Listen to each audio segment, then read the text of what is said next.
আমাদেরকে ভাগ ভাগ টুকরা টুকরা করে তোমরা আমাদের মাথায় আর কাঁঠাল ভেঙে খেতে পারবে। নেতৃত্বের কথা বলে সমাজকে বিভ্রান্ত করছেন। তারা কারা? কোরআনের সংস্কারের দাবি নিয়ে আমাদের সামনে এসেছেন। আমাদের কোনো অধিকার আছে তাদেরকে এই অধিকার দেওয়ার? আমরা কে? এই কোরআন আল্লাহ তাআলা নাজিল করেছেন এবং এটার হেফাজতের দায়িত্ব আল্লাহ স্বয়ং নিজে কবুল করেছেন। কিয়ামত পর্যন্ত কেউ এখানে কোনো পরিবর্তন আনতে পারবে না। এরা এত দুঃসাহস কিভাবে দেখালো যে বাংলাদেশে কোরআনের আয়াতেরা পরিবর্তন করে ফেলবে?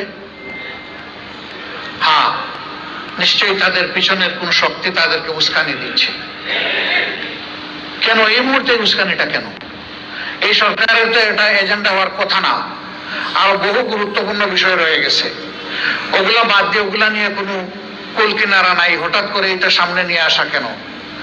এর মূল কারণ, স্বাধীন বাংলাদেশে 54 বছরে মানুষ যা আশা করেছিল পেয়েছে তার উল্টাটা।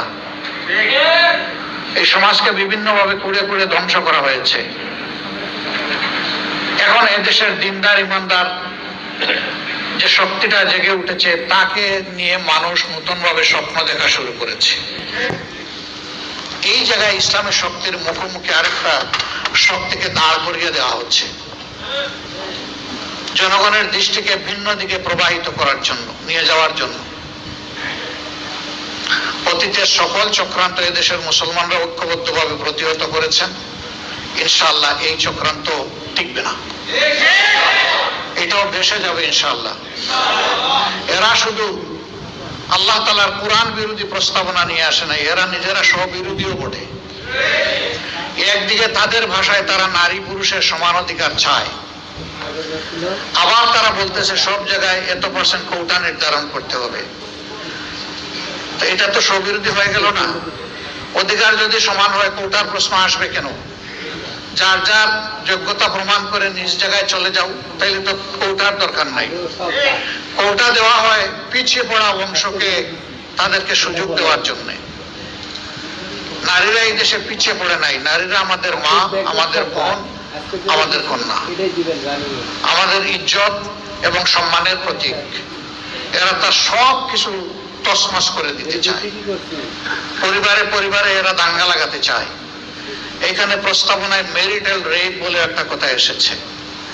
রেপ তো রেপই, রেপ তো দুইটা অসৎ পুরুষ আর নারী যখন একত্রিত হয় বিবাহ বহির্ভূত পন্থায়, সেটার নাম রেপ হবে। বিবাহিত জীবনে রেপের প্রশ্ন আসলো কেন? এর মাধ্যমে স্বামী স্ত্রীতে ঝগড়া লাগিয়ে আমাদের আদালত গুলাতে এই মামলা দিয়ে পরিপূর্ণ করে দেওয়া এদের উদ্দেশ্য।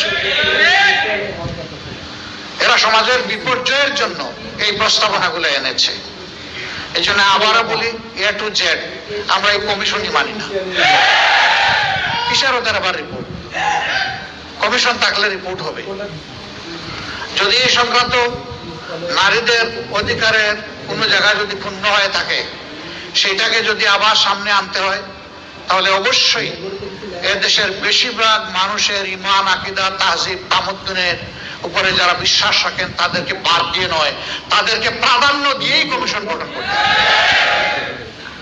এই কমিশনে দুঃখজনকভাবে সেই রকম একজন নারীকেও রাখা হয়নি। এখানেই তো এটা পক্ষপাত দুষ্ট। আমরা এটা মানব না, আমাদের সাফ কথা, এটা মানব না আমরা। এর জন্য কোনো আন্দোলনে আমরা যেতে চাই না, কিন্তু যদি আমাদেরকে বাধ্য করা হয় অবশ্যই আমরা আন্দোলনে যাব। সম্মানিত ভাইরা, যেহেতু নামাজের সময় হয়ে গেছে, আরো গুরুত্বপূর্ণ ব্যক্তিরা রয়েছেন, তারা কথা বলবেন। এই জন্য আমি আমার দলের পক্ষ থেকে আজকের এই আয়োজনের প্রতি পূর্ণ সংহতি প্রকাশ করার জন্য এখানে এসেছি।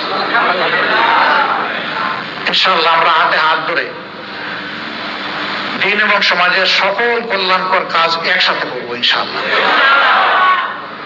এবং আমরা বার্তা দেব যে আমাদেরকে ভাগ ভাগ টুকরা টুকরা করে তোমরা আমাদের মাথায় আর কাঁঠাল ভেঙে খেতে পারবে।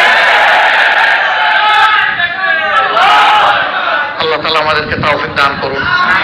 আমাকে এখানে দাওয়াত দিয়ে দুটি কথা বলার সুযোগ তৈরি করে দেওয়ার জন্য আমি আবারও আয়োজক সংস্থার প্রতি আমার গভীর কৃতজ্ঞতা জ্ঞাপন করছি এবং রব্বুল আলামিনের দরবারে তৌফিক চাচ্ছি সকল ষড়যন্ত্রের বিরুদ্ধে আমরা বুক টান করে বুককে শক্ত করে মহান রবের উপর ভরসা করে আমরা যেন সব ষড়যন্ত্র মোকাবেলা করতে পারি। আল্লাহ যেন তৌফিক দান করেন।